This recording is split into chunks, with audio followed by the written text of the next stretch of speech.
शिवसेना के जैसे अब टुकड़ों में बट गई एनसीपी। शरद पवार के सामने खड़ी हो गई नई चुनौती। हाथ से गई पार्टी, पार्टी का सिंबल भी गया। अब क्या करेंगे कांग्रेस के चाणक्य शरद पवार? पुराने जमाने के एक मशहूर गायक मोहम्मद रफी का एक सुपरहिट गाना है, हुए हम जिनके लिए बर्बाद, वो हमको चाहे करे न याद, जीवन भर उनकी याद में हम गाए जाएंगे। ये गाना उस जमाने के ट्रेजेडी किंग दिलीप कुमार साहब पर फिल्माया गया था, जो गली गली घूमकर अपना दर्द बयां कर रहे थे। लेकिन आज लगभग वही सूरत हाल शरद पवार का हो गया है।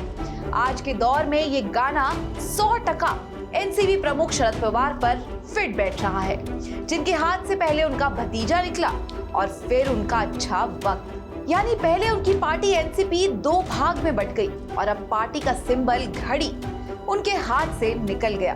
चुनाव आयोग के मुताबिक एनसीपी का नाम राष्ट्रवादी कांग्रेस पार्टी और चुनाव चिन्ह घड़ी अब अजीत पवार गुट के पास रहेंगे और वही पार्टी का असली हकदार होंगे।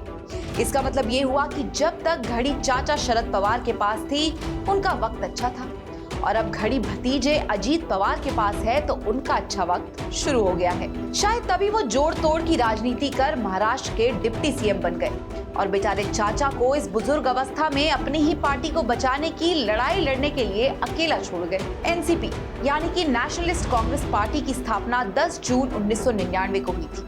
पार्टी के संस्थापक शरद पवार, तारिक अनवर और पीएस संगमा थे। पार्टी बनने के बाद शरद पवार अध्यक्ष बने, तारिक अनवर और पीएस संगमा को महासचिव बनाया गया। लेकिन आज 24 साल बाद राजनीति में माहिर शरद पवार से उनकी ही पार्टी का हक छीन लिया गया है, और ये कारनामा करने वाला कोई और नहीं बल्कि उनका अपना भतीजा है। वो कहते हैं ना, जिस थाली में खाया उसी में छेद कर दिया। अब शरद पवार के सामने अपनी पार्टी के लिए नए नाम और चिन्ह की चुनौती खड़ी हो गई है। 27 फरवरी को राज्यसभा चुनाव होने वाले हैं और उससे पहले उन्हें ये काम करना होगा। बीते मंगलवार चुनाव आयोग ने ये साफ कर दिया कि नेशनलिस्ट कांग्रेस पार्टी का नाम और सिंबल अब अजीत पवार गुट के पास रहेगा। 24 साल पहले शरद पवार ने जिस पार्टी की स्थापना की थी, उसके नाम और चिन्ह पर अब उनका हक नहीं रहा। आपको बता दें कि चाचा भतीजे की लड़ाई 2023 में शुरू हुई थी, जब अजीत पवार की बगावत के बाद पार्टी दो गुटों में बट गई। एक गुट अजीत पवार के साथ चला गया तो दूसरा गुट शरद पवार के खेमे में रह गया। अजीत पवार गुट के साथ कई विधायक शिंदे की शिवसेना और भारतीय जनता पार्टी गठबंधन की सरकार में शामिल हो गए। गठबंधन की सरकार में अजीत पवार को डिप्टी सीएम बनाया गया और इस तरह चाचा पवार अकेले रह गए। अब 83 साल के शरद पवार क्या करेंगे? वो कैसे इस संकट की घड़ी को पार कर सकेंगे? अगर पार्टी को बचाना है और आगे बढ़ाना है तो जल्द से जल्द नया नाम और सिंबल लेकर चुनाव आयोग के सामने पेश होना होगा।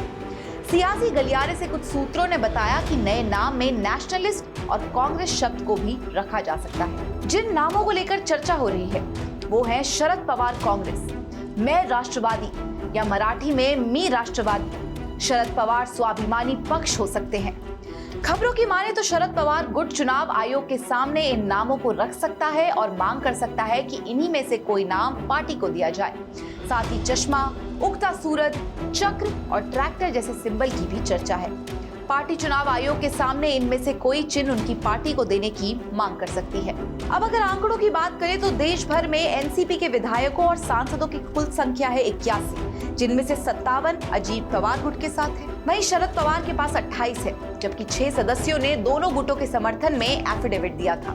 अजीत पवार ने चुनाव आयोग में याचिका दायर कर एनसीपी के नाम और चिन्ह पर दावा किया था, जबकि शरद पवार ने उन 9 मंत्री और 31 विधायकों को अयोग्य घोषित करने की मांग की थी, जो शिवसेना बीजेपी गठबंधन सरकार में चले गए।